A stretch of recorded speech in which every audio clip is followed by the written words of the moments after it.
یہ کیا چیز ہے؟ تو مطلب یہ سب کچھ مرضی سے اور انڈرسٹینڈنگ سے ہو رہا ہے سر، گائیڈ لائنس کے اوپر چل رہا ہے، اور آپ نے ووٹ دینے ضرور نکلنا ہے، یہ میں آپ کو اس لیے بار بار بتا رہا ہوں۔ آگے بھی اور بھی چیز بتاتا ہوں۔ بلاول بھٹو نہیں، بلاول بھٹو صاحب، بشرا بی بی کی ایک خاتون ترجمان بنی ہے جی، بشرا بی بی کی خاتون ترجمان، ایک وکیل ہے، وہ بتا رہی ہیں، وہ کہتی ہیں کہ بنی گالا وہ سب جیل قرار دیا گیا، ٹھیک ہے جی، تو سب جیل کے مینول کے مطابق وہاں کوئی آ جا نہیں سکتا، ٹھیک ہے، وہاں کوئی داخل نہیں ہو سکتا یا وہاں سے کوئی باہر نہیں جا سکتا، تو کسی کو بھی اندر جانے کی اجازت نہیں ہونی چاہیے، مگر بنی گالا میں مشکوک لوگوں کے اندر اور باہر جانے کی اطلاعات آ رہی ہیں۔ یہ بشرا بی بی کی ترجمان کہہ رہی ہیں، اطلاعات آ رہی ہیں،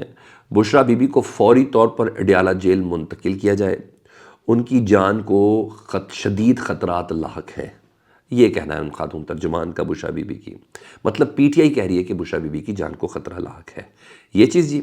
اور وہ بھی بنی گالا، ان کے اپنے گھر جس کو سب جیل قرار دیا گیا ہے، ٹھیک، کچھ پراسراریت ہے۔ اظہر مشوانی صاحب کے بھی کم و بیش یہ جملے ہیں، وہ کہتے ہیں کہ متعدد درخواستیں دی ہیں جیلر کو، اس کے باوجود بشرا بی بی کو اڈیالہ جیل منتقل نہیں کیا گیا، عمران خان اور بشرا بی بی کو سزائیں دے کر نہیں توڑا جا سکا، اس لیے اب ان کی سیکیورٹی کو کمپرومائز کیا جا رہا ہے، ٹھیک ہے جی، اور کمپرومائز کر کے انہیں ڈرانے کی کوشش کی جا رہی ہے، وہ یہ کہہ رہے ہیں، اور یہ بھی دیکھیں پی ٹی آئی کا موقف ہے، تو یعنی یہ مطلب ہے کچھ ایسا ہے جس کی پردے داری ہے، کچھ پراسراریت کے اندر یہ سب چیزیں جاری ہیں، اور مشکوک سرگرمیاں ہیں بنی گالا کے اندر، لوگ داخل ہو رہے ہیں یا باہر جا رہے ہیں یا کچھ بھی ہے، کچھ ایسا ہے، ٹھیک ہے جی۔ یہ دو، ایک تو بشرا بی بی کی ترجمان، دوسرا اظہر مشوانی صاحب، وہ یہ کہہ رہے ہیں۔ اور بلاول بھٹو نے بڑی اہم پوزیشن لی ہے جی وہ نواز شریف صاحب سے متعلق، وہ کہتے ہیں کہ نواز شریف صاحب مجھے تنگ کر رہے ہیں، نواز شریف صاحب تنگ کر رہے ہیں، اب نون لیگ کے ساتھ دوبارہ وزیر خارجہ بن کر چلنا میرے لیے ناممکن ہوگا دوسری حکومت میں، ٹھیک ہے جی، اب ہم پرانی سیاست کا ساتھ دے کر نہیں چل سکتے، جس روپ میں نواز شریف صاحب سامنے آ رہے ہیں وہ چارٹر آف ڈیموکریسی والا روپ نہیں ہے، یہ وہ نواز شریف نہیں ہے جو ووٹ کو عزت دو کہتا تھا، یہ ووٹ کو عزت دو والے نواز شریف صاحب نہیں ہیں، یہ پرانی آئی جی آئی والے نواز شریف صاحب ہیں، ان کے ساتھ میرا چلنا ناممکن ہے۔ آئی جی آئی بنی تھی، تمام جماعتوں کا اتحاد بنا تھا، 9 ستارے تھے، کوئی اس ٹائپ کا تھا، اور وہ محترمہ بینظیر بھٹو کے خلاف بنا تھا جی، انہیں کہا یہ وہ والا اتحاد ہے۔ اچھا، موجودہ وقت میں وہ ان کے بنا تھا، اور یہ بالکل انتہائی پوزیشن ہے بلاول صاحب کی، اور یہ دعویٰ بھی ہے، اور اس سے تو عمران خان صاحب کا کیس مضبوط ہو رہا ہے، کیونکہ اس وقت میں اگر یہ آئی جی آئی نواز شریف صاحب نے بنائی ہے جو باقی اتحادیوں کے ساتھ بنائی ہوئی ہے، تو یہ کس کے خلاف بنائی ہے؟ اس وقت پیپلز پارٹی کے خلاف تو نہیں بنائی ہوئی، تو یہ اتحاد تو بن گیا عمران خان صاحب کے خلاف، تو یہ پوزیشن بلاول صاحب نے بہرحال انتہائی لی ہے، اس وقت بے نظیر کے خلاف تھا اور آج عمران خان صاحب کے خلاف تھا، تو انہیں کہا موجودہ حالات میں ظاہری بات ہے تو یہ عمران خان صاحب کے ساتھ ہی ہو رہا ہے۔ اور سنیں، ایک اور دعویٰ بھی کیا بلاول بھٹو صاحب نے، جو عمران خان صاحب ہی کی بات سیکنڈ تھی، اور ایون عمران خان صاحب کے وکلا بھی کہہ رہے تھے، بشرا بی بی بھی یہ کہہ رہی تھی، وہ کہتے ہیں کہ سسٹم ہیک کیا گیا ہے،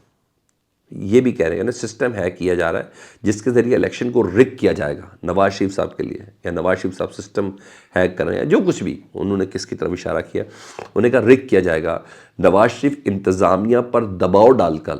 الیکشن نتائج تبدیل کروانا چاہتے ہیں، بہت بڑا الزام ہے۔ نواز شریف انتظامیہ مختلف جگہوں پہ ویری کرتی ہے صاحب، کسی جگہ پر ادارہ ہو جاتا ہے، کسی جگہ پر ادارے ہو جاتے ہیں، ٹھیک ہے جی، کسی جگہ پہ طاقتور بھی ہو جاتے ہیں، تو نتائج تبدیل کروانا چاہتے ہیں، اور بڑا الزام ہے۔ آپ بیوروکریسی، ظاہر بیوروکریسی سے سارے آر او لیے، وہ تو ہمیں شروع میں پتہ چل گیا، ان ڈی سی جس طریقے سے اجازتیں دے رہی تھے پی ٹی آئی کو جلسہ جلسہ کرنے کی، وہ بھی سب ہم نے دیکھ لیا، تو سمجھ گئے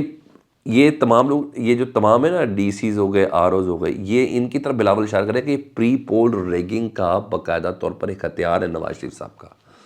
جو انتظامیہ کو دباؤ میں ڈال کر نواز شریف صاحب استعمال کر رہے ہیں۔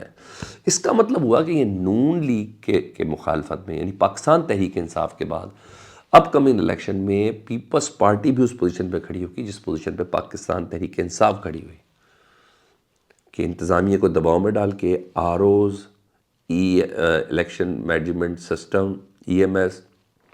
ان تمام کو، ڈی سیز کو، پیپلز پارٹی مقابلے میں کھڑی ہوگی نون لیگ کے، جو مجھے اس گفتگو سے اندازہ ہو رہا ہے. اگر پیپلز پارٹی بھی کھڑی ہو گئی، پاکستان کی سب سے بڑی جماعت پاکستان تحریک انصاف بھی کھڑے ہو گئی، تو پھر اس الیکشن کی کریڈیبلٹی کیا ہوگی جی؟ یہ گئی. تو بڑی انتہائی لائن لی ہے بلاول صاحب نے. یہ اپڈیٹ سی فیڈ بیک سے متعلق ضرور آگاہ کریں. اپنا بہت خیال رکھیں سر، ووٹ ڈالیے گا. اللہم صلی علی محمد و آل محمد.